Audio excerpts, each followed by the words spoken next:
So hi everybody, welcome to Using Marketing Data for Impact. This is the last of the series of webinars. It's been quite a journey. I think there's been some really fantastic speakers and great webinars. It's part of the Demystifying Marketing Series of webinars, which is put on by Agency for Good, Mr. Rich, who is here, and partner agencies. So for this particular webinar, it's ourselves, Unbranded Digital. So diving straight into it, what's the problem with marketing data? And this is probably some of the things you encounter, Rich, I'd imagine, in your day job, because there's always common pitfalls. So number one, it's usually complex.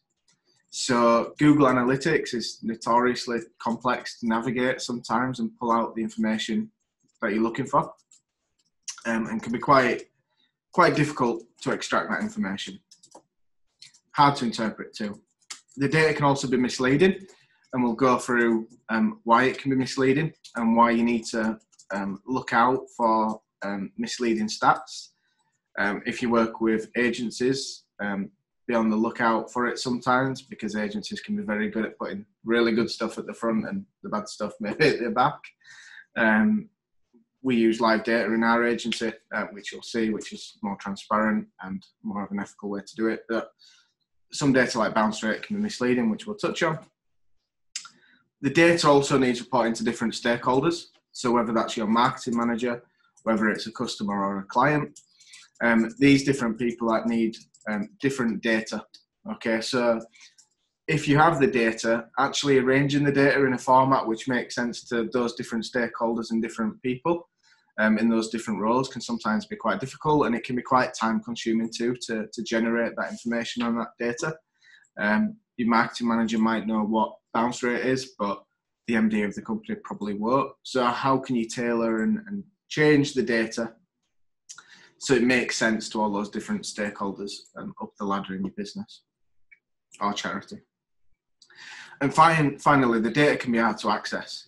So what tends to happen time and time again is people don't have the Google Analytics logins, somebody else has Search Console, you have 3 other different analytics piece of software, and they're all in different places. It can be very difficult to access. And it can be a real problem, because if you can't access the data, then how can you interpret it? How can you use it for impact for your business going forward? So what we need to look at when we're talking about this is looking at the basics of digital marketing data. So we're not going to go through the whole range, including Google Ads and things like CPM and all that kind of stuff. But these nuggets of data, you really need to know what they are, what's good, what's bad, and what the main differences are, because sometimes they can get a little bit confused, and sometimes marketing consultants can get a little bit confused on what's what. So bounce rate, first of all, this is a really important metric, and is one that gets misinterpreted a hell of a lot. So bounce rate is if somebody lands on your page, on your website, and goes straight off the page, okay? And it's measured by a percentage. So you'll see it if you use Google Analytics, it'll give you a percentage. It'll probably be somewhere around 30 to 70%. It can be quite wide ranging depending on the type of page. Now, bounce rate can be interpreted in 2 ways. Number one, it's a negative experience on the website, or number 2, they've got a really good experience on the website and they haven't needed to visit any more pages, so they've therefore bounced off the website. And this is why it can be a little bit misleading on marketing reports, etc. Generally, the lower the bounce rate, the better.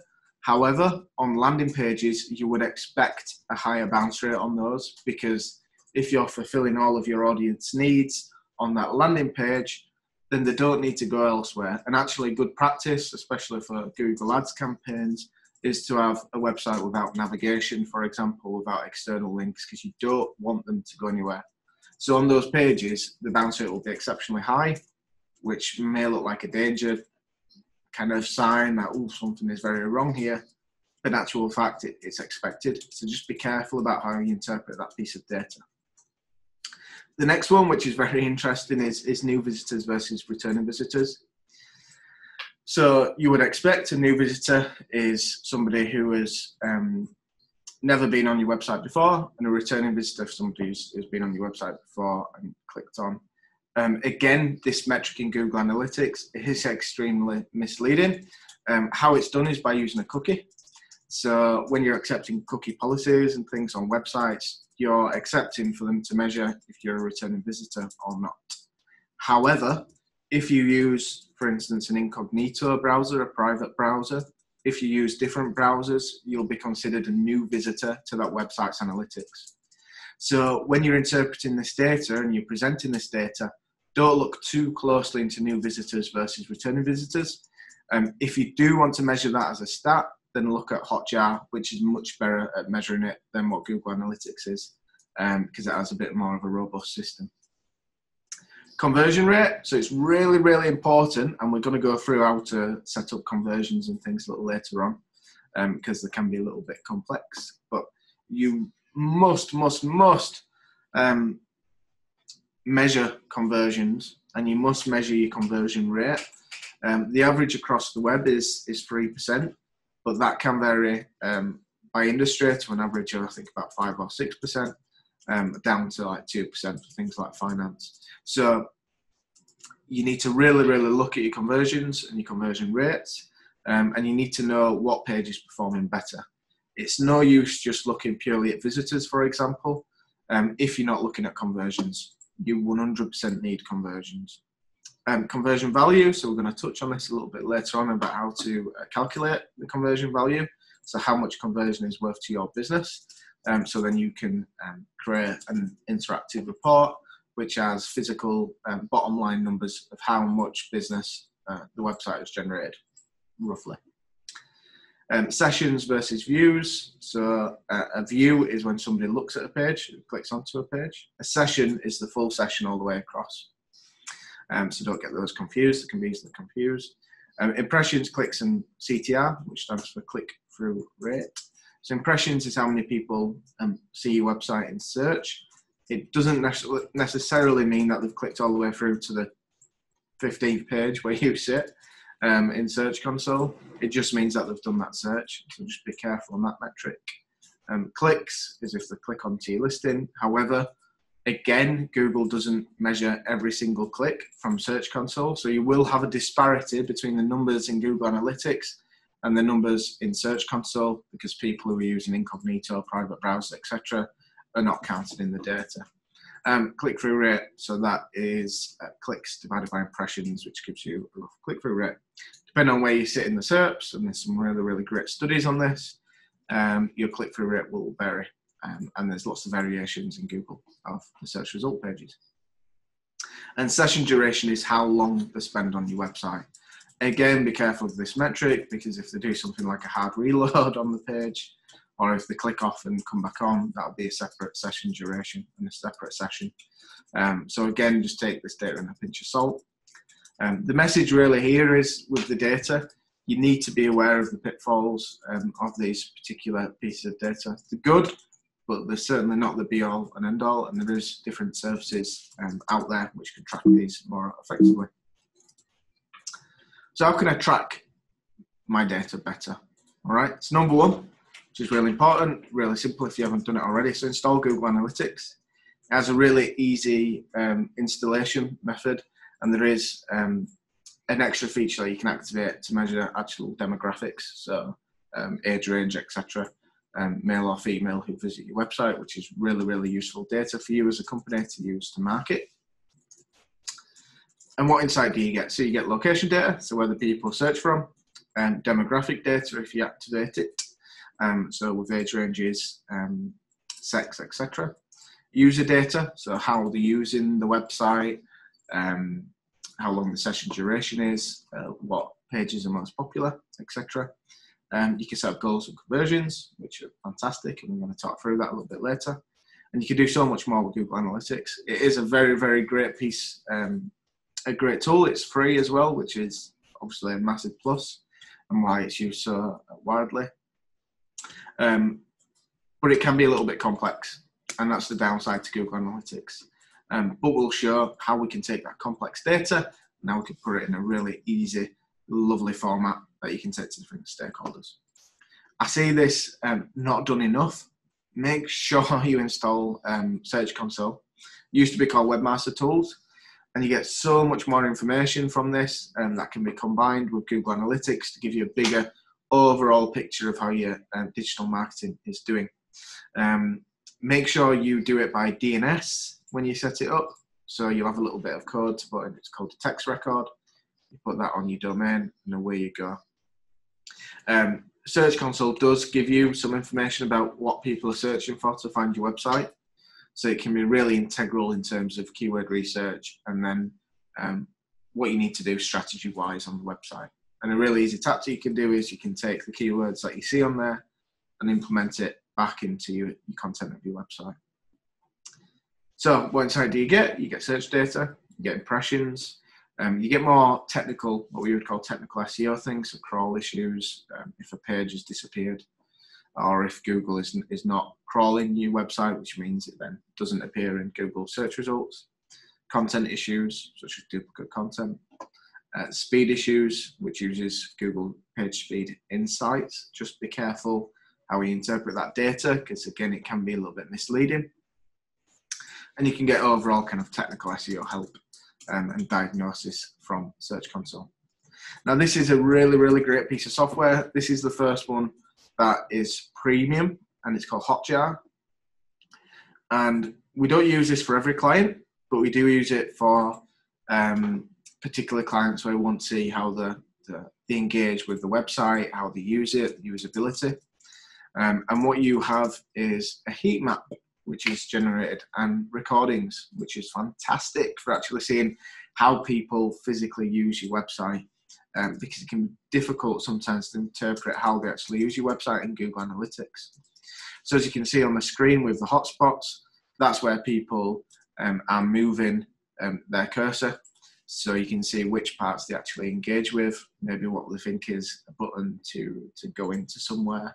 And you can also see the usability of buttons and the overall design. So when you're thinking about using Hotjar, it's if you want to do things like A/B testing, if you really want to go into a deep analysis of how people are using the website and what you can do to improve it. The average fold is the bottom of your screen on average. So when users go onto your website, that's the average bottom of the screen, okay? And this will vary depending on mobile, the type of device, mobile responsive, etc. But what you want to make sure is you have a call to action above that fold. If you don't, then you're going to lose conversions. It's going to cost you a lot of money in the long run. Like I mentioned before, it also shows recordings, which are really, really cool. And if we have time today, I might show you one of our clients and give you a bit of insight. So what insight do you get? So you get heat maps, which are really, really great for user experience. You get visitor recordings. You can build funnels on there to see how people are filtering down your website. You can do usability testing, and you can see IP and location data. So you can see where these people are visiting from, and then you can see the recording for that particular person. So you can see if there's trends, for example, in how people use it, maybe in different countries. You know, if they may be struggling with certain pages or understanding things. And it gives you a really accurate way of measuring session duration and average time on page. Because how Google Analytics measures time on page, it measures it based on the next page that you visit. So for example, if they only visit one page, your session duration inside of Google Analytics will be 0. So if 100% of people visit one page on your website and stay on that page and bounce off, your average session duration will be 0 seconds. It's not the same in Hotjar, it records it differently. And the reason why it's 0 seconds in Google Analytics is because it measures the session duration time when you go to another page. So you click onto another page, boom, it stops session duration, average time on page there, and then continues it again. So session duration time can be a little bit misleading. So it's well worth noting that.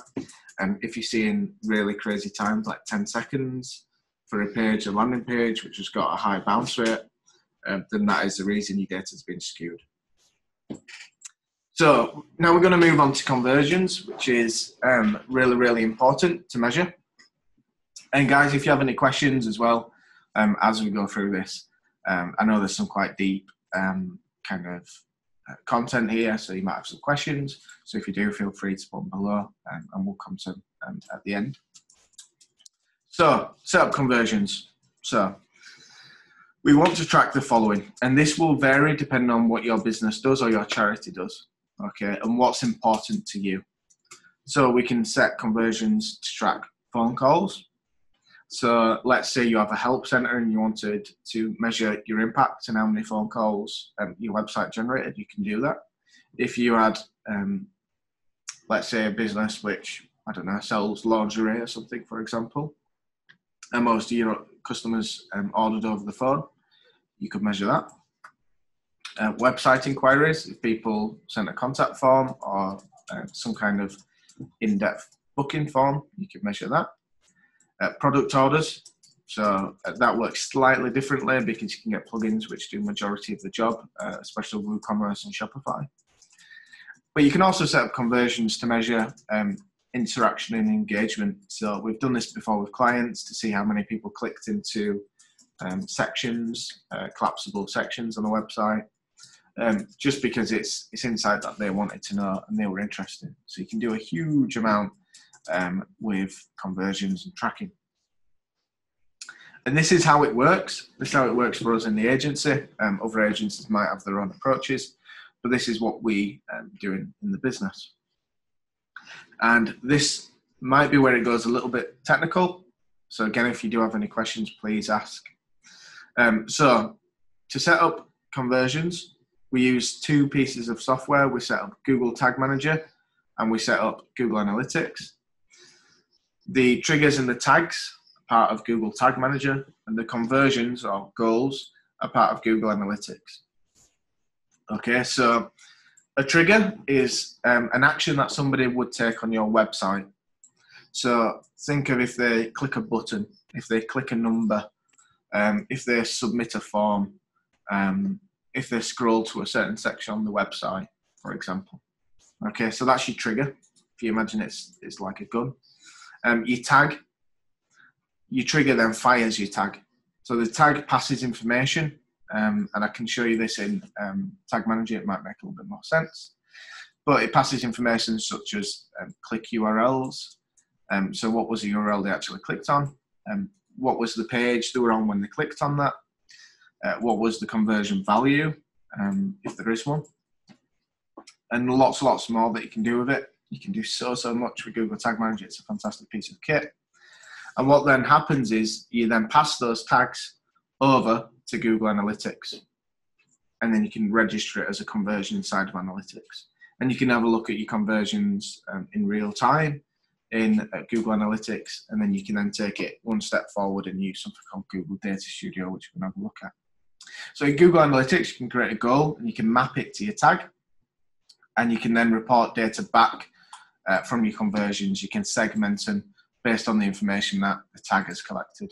Okay, so you really need to think about when using this marketing data for impact, you need to think, what data do I really want to manage? What do I want to track? Because you need to do it at this early stage. It can be changed, obviously, in the future. But if you can get it implemented at this early stage, and you can track a lot more data and you can use it for better impact. Okay. So we talked about conversion values and rates and things like that. But how do you actually calculate a conversion value? So you can do things looking at a lifetime value of a customer, for example, which is a little bit different in calculation, which you might use, let's say, if you're in insurance. But as a rough guide, we use either of these formulas, which calculate profit per conversion and revenue per conversion. You might want both when you're tracking these numbers. You might want only profit, you might want only revenue. It's totally down to you. For the profit, so if you have an average deal that's £3,000, your profit margin is 45%, and your leads which convert to a deal is 20%. Okay, so you've got the initial conversion on the web, but then you've actually got converting them to a client afterwards.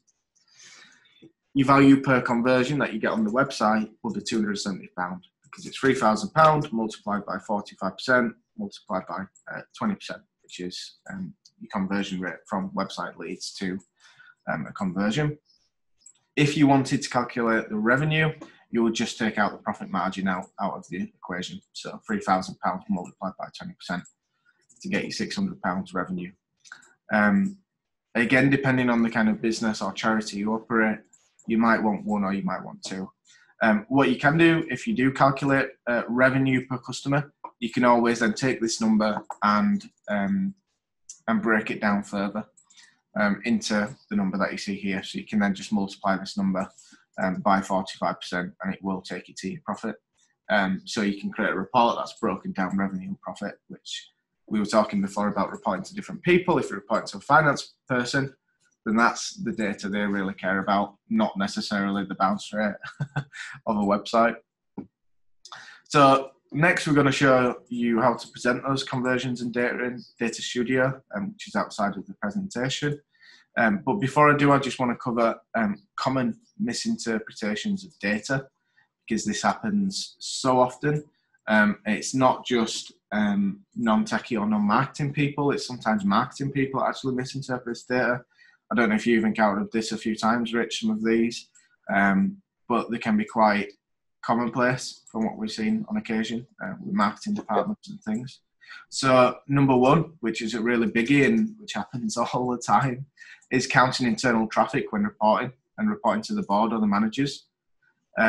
So we did see this in quite a large business, multi-million-pound turnover, and they were reporting basically internal traffic, which were downloading white papers to the board and saying, look how great we're doing with, the traffic, look how it's increasing, yes, things are going amazing. Well, no, hang on, because there's no conversions. So like we talked about before, and number two is, viewing visits or hits as your key metric. It should not be your key metric unless you're looking at brand awareness. And even then, if you're counting internal traffic, then it's a non-starter. Okay, so to really get the impact out of your data and use it in a constructive way, you need to be not counting internal traffic. So what do you need to do to avoid this? You need to add a filter inside of Google Analytics, which filters out an IP address. So if you're office-based, you'll be able to get the IP address. You can literally type in what is my IP address in Google and it will give you it. Add that as a filter to exclude it inside of Google Analytics. And then you will get this internal traffic on your website, especially if you work for a large charity or a large business, because it can massively skew your data. We were talking about returning visitors before. I think they had about 80% returning visitors and 20% new. And we talked about the problems of that previously with incognito browsers. So probably 90% of their traffic was internal. So reporting that to the board was not good, and it was incorrect data. And how can the sales department or other departments in the business use that data for impact? They cannot, and it doesn't generate leads. Number two, we just kind of covered. So do not use views or hits as your key metric. It should always be conversions. Okay, and you can, if you did want to look at brand awareness, measure maybe the time on page with a conversion with a tag, which gives you a bit more of an idea rather than just looking at how many people come on, because there'll be bots in there. There will be a bit of internal traffic, so you need to filter all that stuff out. Three, and we did cover this earlier on, so it's misunderstanding of a new visitor and what a new visitor is. Many times there will not be a new visitor, there'll actually be a returning, and you can use Hotjar to better accurately record that. Four is quite a biggie, and it's one that we see with agencies particularly, and it's confusing fully loaded time with on-load time. So this gets a little bit techy and a little bit geeky, but essentially when a website loads, because speed is an SEO factor now, so what you might see is when an agency is talking to a potential client, they'll get a page speed insights score and send you that, or a GT metrics report. But what they do is they confuse fully loaded time with on-load time. On-load time is physically what you see and then you can interact with. A fully loaded time is once it's finished loading all what we call scripts and external things, but it doesn't stop the website from physically loading for the user. So just be wary of that, because if somebody says, oh, your website takes 16 seconds to load, and you go, well, hang on a minute, it doesn't. It's loading 3 or 4 seconds for me. The confusing fully loaded time of unload time. And number 5, which is another kind of bugbear for me, is using Keyword Planner to estimate search traffic. So Keyword Planner, which is a Google tool as well, it groups keywords together based on what's called lexical similarity. You can use better tools like Ahrefs or Moz, which do not do that, because when it groups it together, it gives you misleading information. Uber Suggest is another popular tool. It also uses Keyword Planner's API, so you get the same results and the same data from both. An example of this, we researched interior branding for a landing page for a client. Keyword Planner was telling us there were 6,000 searches. Moz was telling us there was 50 per month, rather than 6,000 per month. And it turned out that they'd actually grouped interior branding together with a branded term called Branded Interiors, which is a furniture shop, and given us that data then in Keyword Planner. So it actually skewed the data and give us misleading data. And if you're at that initial planning stage, then this can be really, really crucial. If you've got the wrong data in the first place, then you're going to be led astray a little bit when it comes to estimating traffic and goals for the future. So what I'm going to do now is I'm going to dive into the Google Data Studio. So when we were talking previously about the impact of data and how we can make your data better, this is a report that we generate in the business. Okay, so I've tried to take out information which identifies the client, which is why the AdWords section is blank, but their AdWords campaign comes into here. And this is a 100% live dashboard for our client, so they can access it at any time. So like we were talking before, reports can be hard to access. This is not. And what Google Data Studio does really, really well, it takes multiple sources and allows you to combine them together into one report, one live report. And this is the money section for us. So this particular client works in the waste management sector.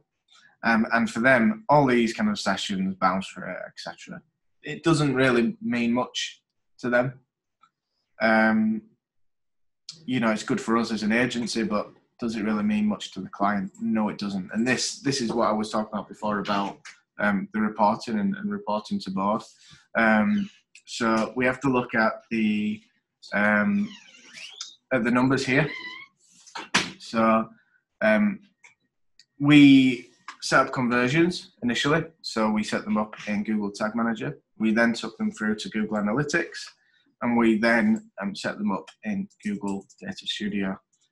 So we can measure physically how many phone calls. So when someone has clicked or touched the call button on the website, how many physical website bookings that they get through the website, and then we can assign a value to that. So like we were talking before about conversions, we can look at their conversion rate and we can have a look at how much. So for this particular client, we will measure revenue as opposed to profit. We can have then a total gross sales via the website, so the website bookings and phone calls combined. And one thing that we can also do is we bring in Google My Business into this report. So local SEO is really important for these guys. So we measure the phone calls through that, and we bring that data in, and we can give them a combined total gross sales. The really great thing about Data Studio is when it's built. You don't need to do anything else with it. You don't need to touch it. You can just link this to the client. I think we've had this one set up for around 2 years now. And it's been fantastic for us. It's really changed the way that we operate as an agency, as a business. And it's all live. So up here we can change the date, so we can look at a calendar month, for example, and it'll update all the information in live time for that particular time period. So for a client, it's so refreshing to have a dashboard that can just access. And and get the data that they need quite instantly. So you can see for the month of May, gross sales were 116,000 for this particular client, which is great. It's done really well through coronavirus. Google Tag Manager, which we mentioned. So this is a little bit how it works and a little bit of behind, under the skin, I suppose, behind the scenes of it. So we talked about triggers. So for this particular client, we measure bookings through a WordPress plugin, which connects directly to Google Analytics, so we don't need to involve Tag Manager, which is good, makes it simpler. But what we use Tag Manager for in this instance is we measure clicks. So what we say is when a click URL matches a tell tag and that particular number, then it fires a tag. So the trigger activates and it fires a tag, which then we can pass to Google Analytics and then forward. So we have two, one for if it's a mobile number that's clicked and one for a landline. And then with the particular tags, we have an AdWords conversion tracking tag, so if stuff comes from AdWords, and we have the Google Analytics one with the two triggers which are connected to it. And when you click into the tag, it does look like this. What I would say is Google Tag Manager can be a little bit overwhelming. So just bear that in mind when you're using it. But we categorize it as phone calls, so then we can segment the data. We have the click URL, so which number was clicked, and the page URL where it was clicked. So all this data then we can segment and change a little later on down the line. But it's important to track this data. If we don't, then it's lost. We don't have it. And with a value, we can assign a value to it in Tag Manager. We don't for this particular client. We assign it in Google Analytics because you don't need to do it twice. And that kind of sums up really. So I'd welcome any questions. I'm sure you have lots because it's quite an in-depth topic. I'll just stop my share and go to the Q&A or chat. So feel free to put it in Q&A or in the chat. And me and Rich will do our best to answer those. There's a couple of questions already. I don't know if you... Yeah. No, I haven't got... I was in the moment, Rich. So I know you won't, mate. You should give us a nudge. Right, so... Sophie's Hotjar a free tool. So Sophie, there is a free version of Hotjar available. There is a premium version of it. Depending on how many visits you get and what data you want to track for how many pages, you might want to upgrade to the premium version, but it's not super expensive. It's quite reasonable actually. Sharon, do you have to pay for Data Studio and Tag Manager? No, Sharon, those are free tools to use from Google. So the Google properties. Data Studio is 100% free, and you can download templates as well.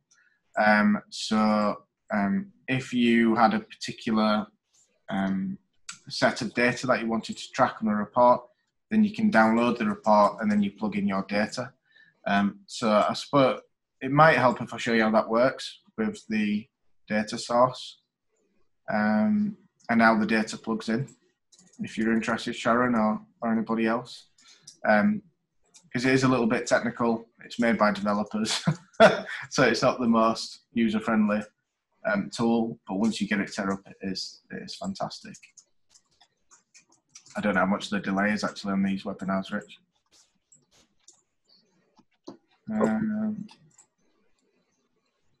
Anyway, so I'm not sharing my screen, am I? Hang on.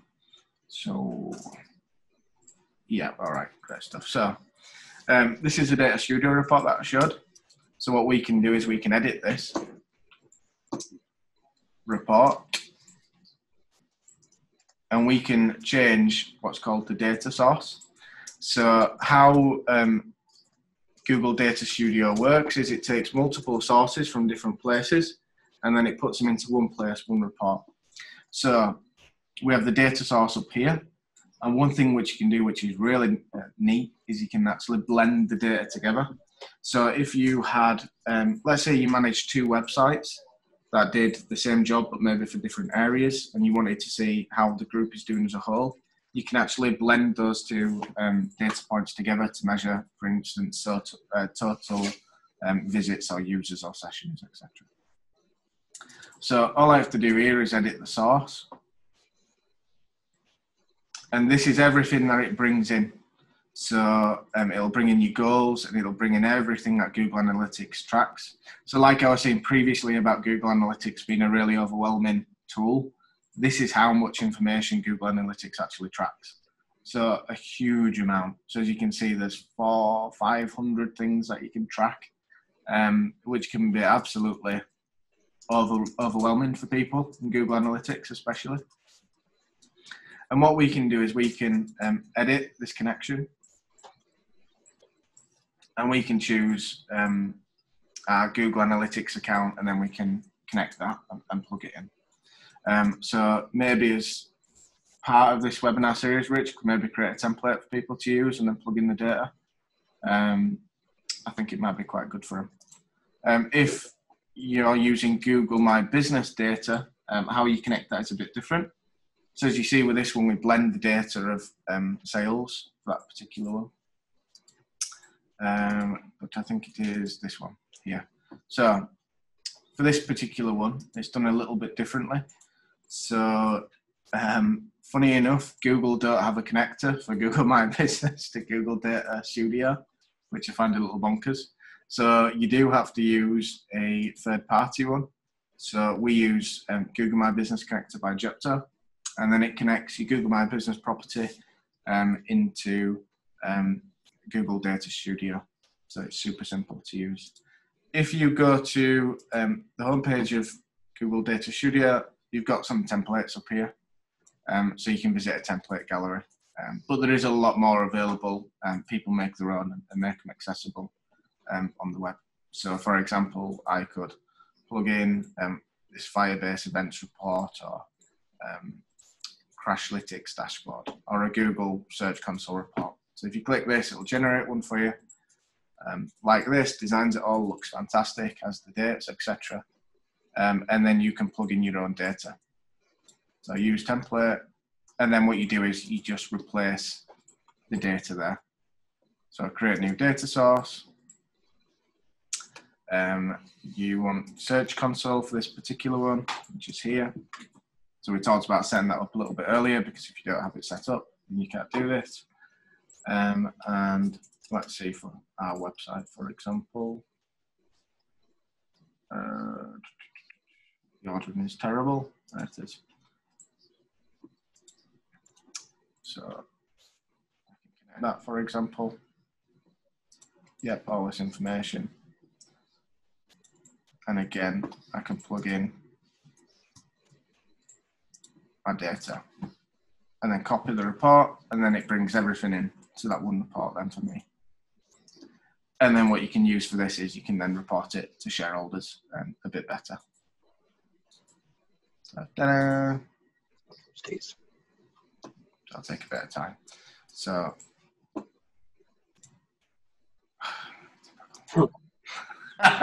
great Search Console. But yeah, you just have to make sure the metrics are covered as well when you put them in. So if it's Search Console data, make sure it's Search Console data. And then you can drag your own metrics in here. So if you want to measure clicks, you can measure clicks. If you wanted to measure queries, you can do that, etc. It does take a little bit of fiddling around, which is why I don't particularly like showing it live, because something always breaks. It's typical. But it is a really, really great tool. It has really changed my particular business as an agency. And it's changed it for a lot of our clients in terms of being really transparent and being upfront and honest. Because once it's in a live report and the live data, we tend to leave it alone. And then it's over to the client. So it's a great bit of kit. Is Kerry? Oh, Kerry's gone already. Hopefully that's okay, Sharon. But if you want a little bit more of a an in-depth talk about that, I'm more than happy to talk to you and guide you through it, and how to use Data Studio, and maybe how to connect your different properties together.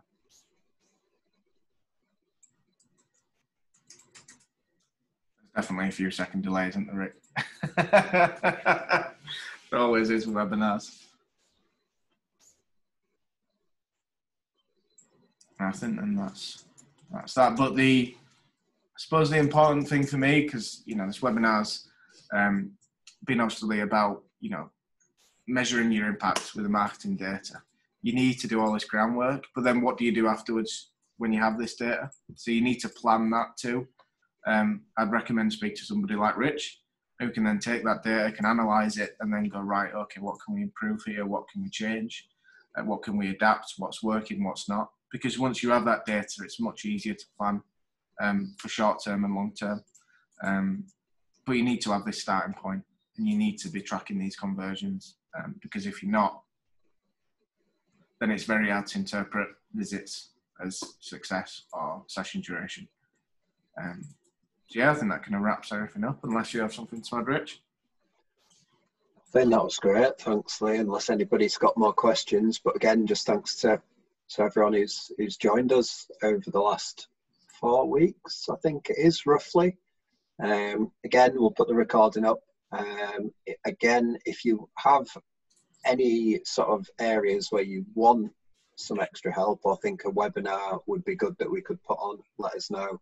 Or myself or Lee are happy to talk to you individually as well. But yeah, again, thanks everyone. We'll hang about for a little bit and we'll catch you all hopefully soon. Take care.